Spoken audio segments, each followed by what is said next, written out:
Hi everyone and welcome to this video. Today I am talking about the SwissBracket, which is a popular tournament format in Esport. It is used, for example, in Counter-Strike Major, but also recently it has been adopted by Riot for League of Legends Worlds.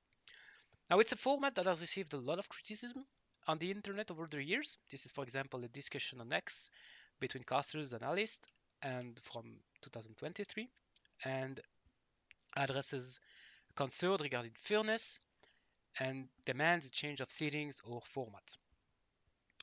The entire discussion contains a very interesting example that I'm going to present in depth.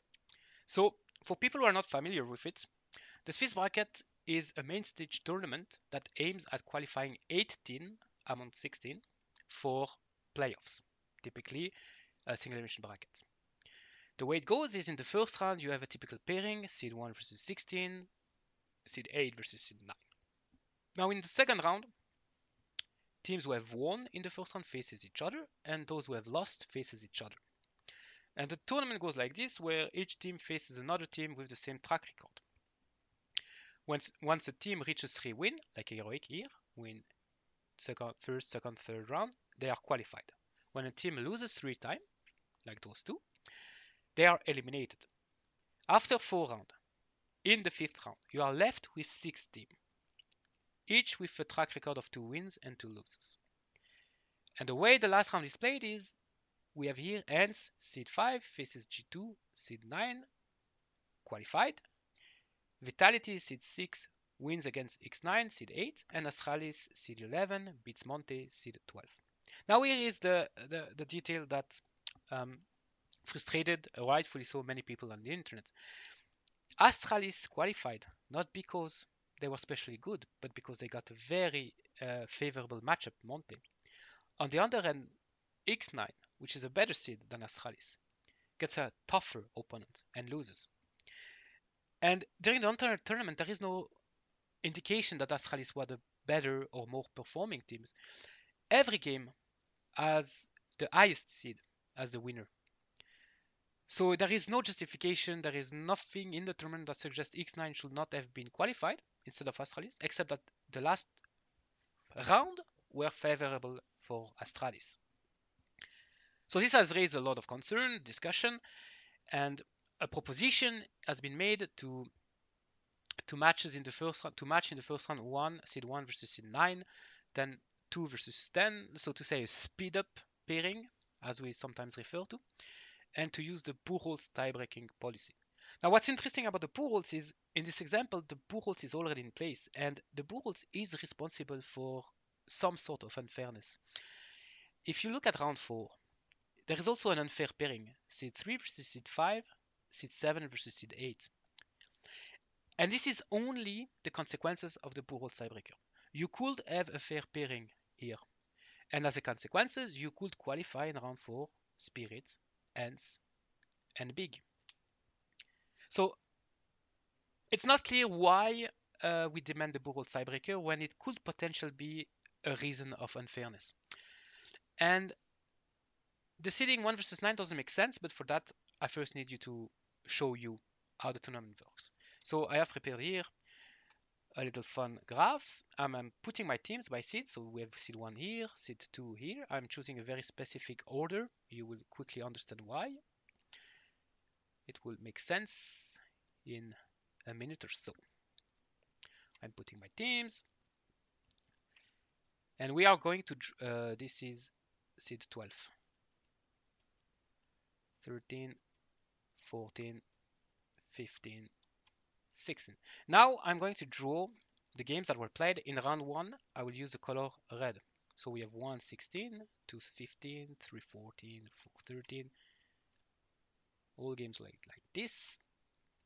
And in the second round, we have pairs like this, 1, 8, 2, 7, 3, 6, 4, 5. You can see them here.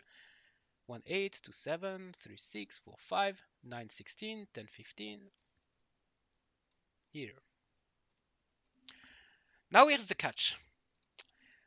When we speak about fairness and demand changes of format, of change of rulings, and we complain about tournament design, we must have in mind the alternative that exists. So when your goal is to qualify the 8 team among 16, the typical alternative that exists are group stages. Well, the first two rounds of the Swiss bracket is a group stage. This is group A, this is group B, this is group C, this is group D. Now the Swiss bracket does something fancy. It doesn't play the last round. The last round of the group stage will be 1 versus 9 and 8 versus 16. And there is a very good reason not to play those games. It's because those games are either useless or problematic. Useless, let me explain it first. After two rounds, you know that 1 beated 8, 8 beated 9, 9 beated 16. You already have a pretty good understanding of which teams are the good that deserve qualification and which one are the weakest who don't deserve qualification. So if seed 1 beats seed 9, you have no surprise. The game doesn't tell you something new. Nothing changes. It's a waste of time and pairings. Now, if it goes the other way, if seed 9 beats seed 1, then you have a problem. The problem is that you have 1, 8, and 9 tied for first and second place in the tournament.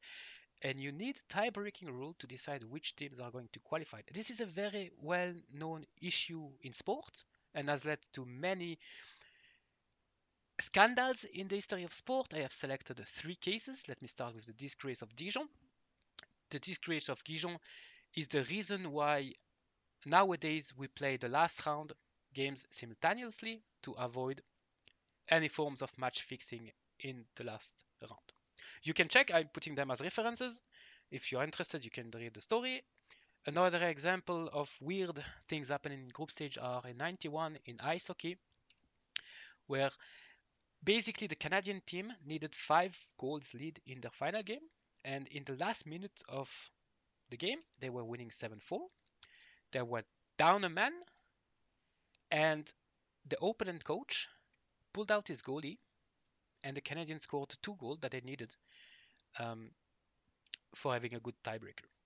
That story has completely changed the format. EHF doesn't play anymore group.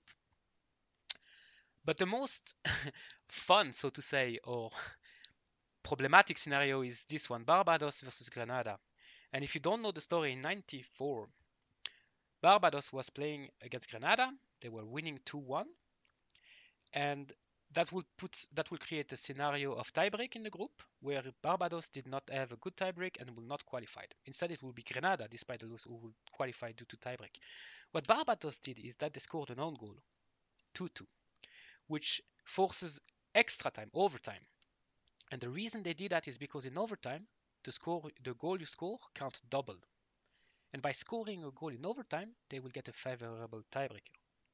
Now, I want you to imagine the last minute of the game. Because in the last minute of the game, Grenada had 2 scenarios that make them qualified. Either they will score a goal and win the game and qualified, or loses 2-3 and get qualified due to the tie-breaking rule and the goal differences. Which means Grenada was trying to score in both nets, while Barbados was defending both nets. Now, obviously, nowadays we remove such tie-breaking rule, but it's an example of situation where in group stages the tie-breaking is not just unfair; it completely affects the gameplay of the tournament. So, what does the Swiss bracket do instead? The Swiss bracket, instead of playing those problematic or unnecessary games, it's play games between groups, which has a tremendous advantage that now not only you avoid like the last round of a group stage, but you also assess the unbalanced groups can have. Now, if you have watched tournaments like FIFA World Cup, you're familiar with weak group and that group, basically groups where a team gets lucky in the draw and have a real chance to qualify, not because they would be deserving of a qualification, but because they were put in a weak group. And on the other end, we all know the death group where there are 3 strong contestants, and sadly, due to the rules, only 2 will make it to the playoffs. So that's the idea of the Swiss bracket. It addresses all the problems group stages have.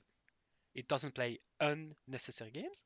it doesn't play problematic games, and it assesses the balance between the groups draw. Which means you do not need tie breaking. You don't use tie breaking. You don't use Buchholz tiebreaker in a group stage because it doesn't learn anything in between groups. There are no game played, and within a group, you're playing the way it's supposed to be. So tiebreaker make no sense, should not be used. And the seeding. Now let's check the seeding purposes. The repairing. The repairing is really weird, and it's not clear what it's supposed to address. Let me draw what happened with the new rules. In the new rule, you play 1 versus 9, 2 versus 10. Those are these games. 1 versus 9, 2 versus 10, 3 versus 11, 4 versus 12, 5 versus 13. And in the second round, you get the same, since you get the same winner, you're playing in the second round the same games.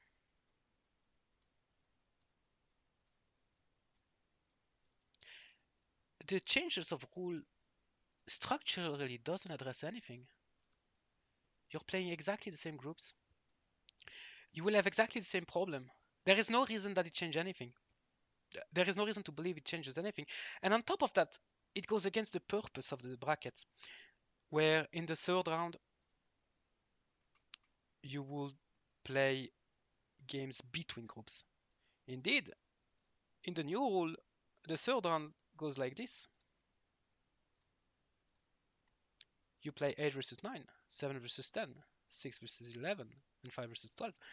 So you are going back to the issue of the group stage, which goes against the purpose of the Swiss brackets. Okay, so if I go back to the example, there is a fairness issue, and I have a solution. I have designed an algorithm that I've developed using formal mathematics, and in the next video, I will present a simulation, a huge simulation with more than 100 million games, where I compare group stages with SwissBracket, and I compare the previous major with the new major, and 4 variants of my personal algorithm to see and evaluate the ability of the tournament to qualify the 8 best team. Thank you very much. I hope you learned something. I hope it was a little bit interesting, and maybe see you in the next video. Bye bye.